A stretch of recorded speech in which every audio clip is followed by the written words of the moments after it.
బయటకు వస్తున్నాయి. చేతబడి చేస్తున్నాడన్న కారణంతో తాజుద్దీన్ను హసన్ హత్య చేశాడు. నీతో మాట్లాడాలి రా అంటూ తాజుద్దీన్ను బైక్ మీద తీసుకెళ్లాడు హసన్. సీసీటీవీలో ఇవన్నీ కూడా రికార్డ్ అయ్యాయి. జహీరాబాద్ చెన్నారెడ్డి కాలనీ సమీపంలోని ఒక చెరుకు తోటకు తీసుకెళ్లిన హసన్ కమ్మ కత్తితో అతని గొంతు కోశాడు. తాజుద్దీన్ అత్యంత దారుణంగా హత్య చేశాడు. ఆ తర్వాత డెడ్ బాడీని కారులో తీసుకెళ్లి పాడుపడ్డ ఒక బావిలో పడేసి వచ్చాడు హసన్.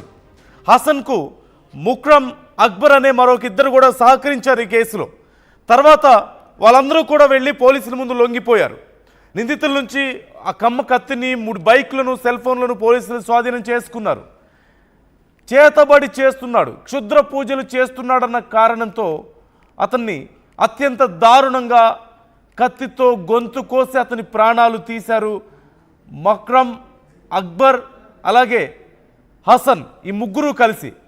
ఈ నేపథ్యంలో అతన్ని ఒకసారి మాట్లాడదాం రా అంటూ, అతనికి ముందు నుంచే వీరి స్నేహితులుగా తెలుస్తోంది, మాట్లాడదాం రా అంటూ తీసుకువెళ్ళి ఒక చెరుకు తోటలోకి తీసుకువెళ్ళి అక్కడ ఒక కమ్మ కత్తితో అతని మీద దాడి చేసి అతని గొంతు కోసినట్లుగా తెలుస్తుంది.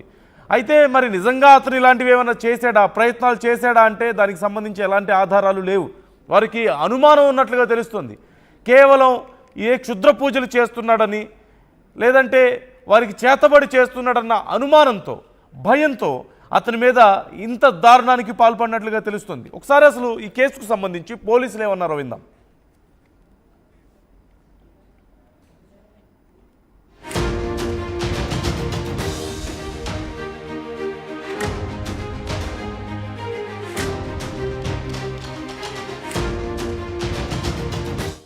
పన్నెండు 7/2025 మధ్యాహ్నం 2 గంటల సమయంలో, మధ్యాహ్నం 12 గంటల సమయం నమాజ్ సందర్భంగా మొహమ్మద్ తాజుద్దీన్ సన్ ఆఫ్ చోటా మియా 28 ఇయర్స్ ఉంటుంది.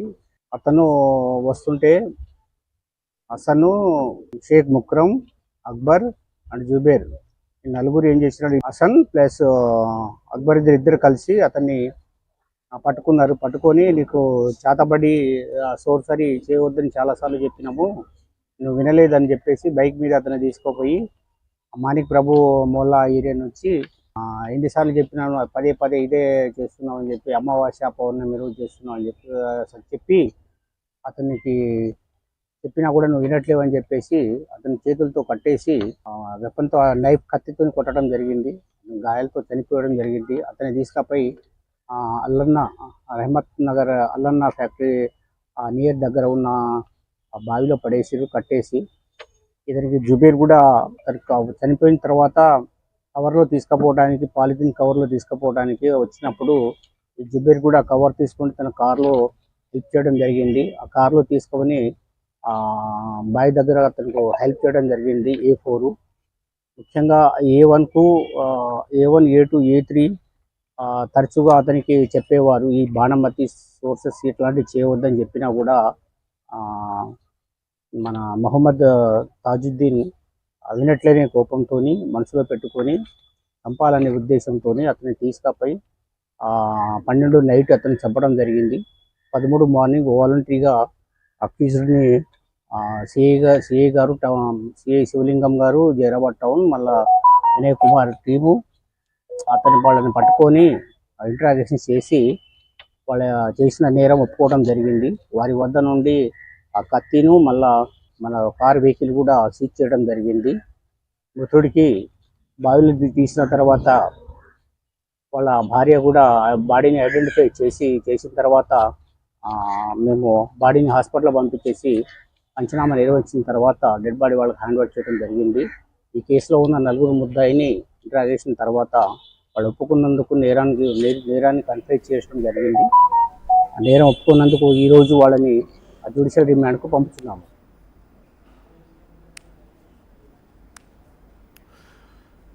నిజంగానే అతను తాజుద్దీన్ అనే వ్యక్తి క్షుద్ర పూజలు లేదంటే చేతబడులు చేస్తున్నాడా అన్నదానికి వాళ్ళ దగ్గర ఏ ఆధారం లేదు. హసన్ దగ్గర కానీ, ముక్రమ్, అక్బర్ దగ్గర. లేదంటే చేస్తున్నానని చెప్పి తాజుద్దీన్ కూడా ఒప్పుకోలేదు, కానీ చేస్తున్నాడన్న అనుమానం వాళ్ళకుంది. సహజంగా చెప్తూ ఉంటారు, అనుమానమే పెనుభూతం అని చెప్పి. ఇక్కడ ఇదే జరిగింది.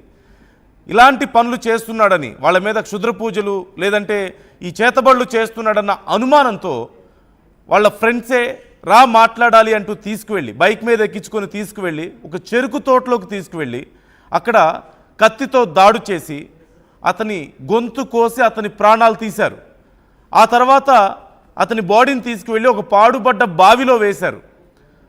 తర్వాత వెళ్ళి పోలీసులకు లొంగిపోయినట్లుగా తెలుస్తుంది. మేము ఇలా పని చేసాం, ఇలాంటి దారుణానికి ఒడిగట్టాం మేము అంటూ వాళ్లే పోలీసులు ఎదుట లొంగిపోయారు. ఈ నేపథ్యంలో పోలీసులు దీనికి సంబంధించి డీటెయిల్స్ ఇంకా గ్యాదర్ చేస్తున్నారు, వారిని కోర్టులో ప్రవేశపెట్టబోతున్నారు. ఈ అంశానికి సంబంధించి మీరు కూడా మీ ఒపీనియన్స్ని మాతో షేర్ చేసుకోండి ఆర్టీవీతో. అసలు ఈ చేతబడులు లేదంటే ఈ క్షుద్ర పూజలకు సంబంధించిన మూఢనమ్మకాలు ఇంకా కొనసాగడానికి కారణం ఏంటి? మీరేమనుకుంటున్నారు జరిగినటువంటి దారుణం పట్ల?